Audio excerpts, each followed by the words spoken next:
December 28 വിശുദ്ധ നിരപരാധികൾ, രക്തസാക്ഷികൾ. ശിശുക്കൾ, കുട്ടികളുടെ ഗായക സംഘങ്ങൾ, ഉപേക്ഷിക്കപ്പെട്ട ശിശുക്കൾ, വിദ്യാർത്ഥികൾ, അൾത്താര സംഘങ്ങൾ എന്നിവരുടെ രക്ഷാധികാരി. ഹെറോദെസ് രാജാവിൻ്റെ കാലത്ത് യഹൂദയിലെ ബെത്ലഹേമിൽ യേശു ജനിച്ചപ്പോൾ കിഴക്കുനിന്നുള്ള വിദ്വാൻമാർ ജെറുസലേമിലെത്തി, യഹൂദന്മാരുടെ നവജാത രാജാവ് എവിടെ? അവൻ്റെ നക്ഷത്രം ഉദിച്ചുയരുന്നത് ഞങ്ങൾ കണ്ടു. അവനെ വണങ്ങാൻ വന്നിരിക്കുന്നു. ഭീഷണിയായി താൻ കണ്ടവരോട് അക്രമം കാണിക്കാനുള്ള ഹെറോദേസിൻ്റെ പ്രവണത കണക്കിലെടുക്കുമ്പോൾ യഹൂദന്മാരുടെ നവജാത രാജാവിനെക്കുറിച്ചുള്ള വാർത്തകൾ മാഗികൾ പങ്കുവയ്ക്കേണ്ട അവസാനത്തെ വ്യക്തി അവനായിരുന്നു. നവജാത ശിശുവിനെ കേട്ടപ്പോൾ ഹെറോദേസ് വളരെ അസ്വസ്ഥനായി. വാഗ്ദത്ത രാജാവ് എവിടെ ജനിക്കുമെന്ന് അവരിൽ നിന്ന് പഠിക്കാൻ പ്രധാന പുരോഹിതന്മാരെയും ശാസ്ത്രിമാരെയും ചട്ടം കെട്ടി. യഹൂദയിലെ ബെത്ലഹേമിൽ അവർ മറുപടി പറഞ്ഞു. ഹെറോദേസ് പിന്നീട് തൻ്റെ ദുഷിച്ച പദ്ധതി നടപ്പിലാക്കി. അവൻ മാഗിയെ തിരികെ വിളിച്ചു.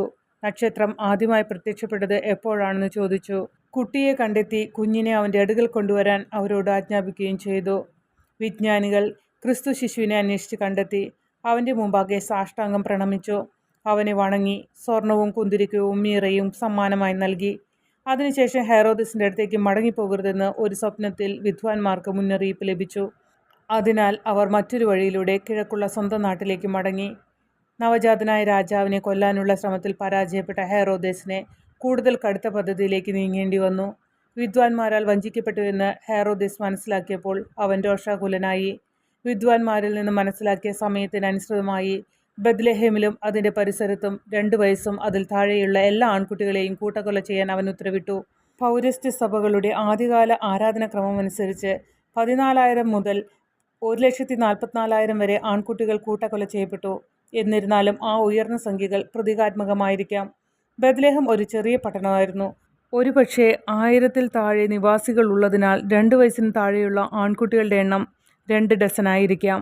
അക്കാലത്ത് ഹെറോദേസ് തൻ്റെ സ്വന്തം പുത്രന്മാരിൽ ഒരാളെ കൊന്നുവെന്നൊരു ഐതിഹ്യമുണ്ട്.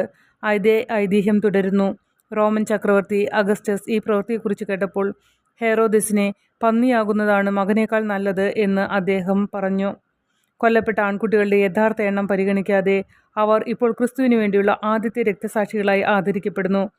വിശുദ്ധ അഗസ്റ്റിൻ പറഞ്ഞു. ഒരാളെ മാത്രം മരണത്തിലേക്ക് കൊണ്ടുവരാനുള്ള നിശ്ചയദാർഢ്യത്തിൽ ഹെറോദേസ് അനേകം ചെറിയ കുട്ടികളെ കൊന്നു. ഇത്രയധികം നിരപരാധികളെ ഏറ്റവും ക്രൂരമായ ഈ കശാപ്പ് നടത്തുമ്പോൾ ഇത്തരമൊരു നിഷ്കൃഷ്ടമായ പ്രവൃത്തിയിലൂടെ അവൻ ആദ്യമായി കൊന്നത് അവനെ തന്നെയായിരുന്നു. ദൈവത്തിൻ്റെ ജ്ഞാനത്തിനും ശക്തിക്കുമുള്ളിൽ ഹെറോദേസ് അവൻ്റെ പ്രവൃത്തിയാൽ എന്നേക്കുമായി അപലപിക്കപ്പെട്ടു. ഈ കുട്ടികൾ എന്നേക്കുമായി ഉയർത്തപ്പെട്ടു. അതുപോലെ ഈ നിഷ്കളങ്കരായ കുട്ടികളും അവരുടെ ക്രൂരവും ദാരുണവുമായ മരണങ്ങൾ ദൈവം രൂപാന്തരപ്പെടുത്തി. അവർ സ്വർഗത്തിൽ എന്നേക്കും ബഹുമാനിക്കപ്പെട്ടു.